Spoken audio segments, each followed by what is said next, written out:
This is how you can somehow mistake weeds or something you don't want in your garden for something you do want.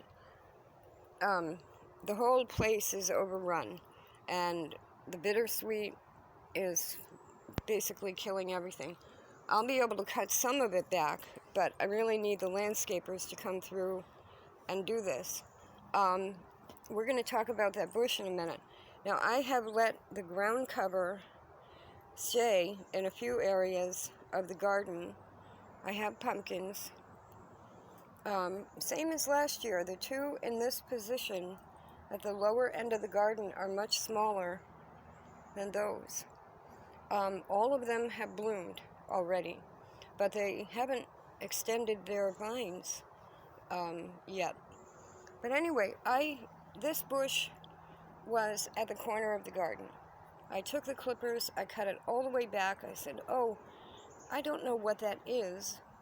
I never see any flowers on it. It keeps growing and looks like it's going to bloom, and I never see the flowers. And I never checked my books and never saw flowers. So anyway, it all came back again, and I am now absolutely thrilled. It is very early in the morning, and the reason I never saw flowers was because this is evening primrose. It blooms at night. And all of these were there before, but it actually blooms from here. And I just never looked closely enough at the bush. I said, what is that weed? I have to get it out of there. Evening primrose. I have to look it up now, but I'm pretty sure it can be a medicinal herb. So sometimes you're lucky. And a plant pops back up.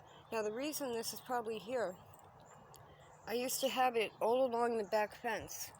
I had planted it. So yes, this was one of the plants I actually wanted.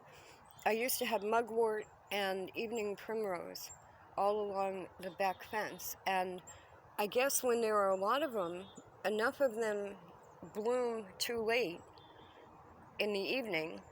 So this hasn't closed yet. The one behind it has closed. And then they must drop off or something, and I've just not been noticing them. Evening primrose.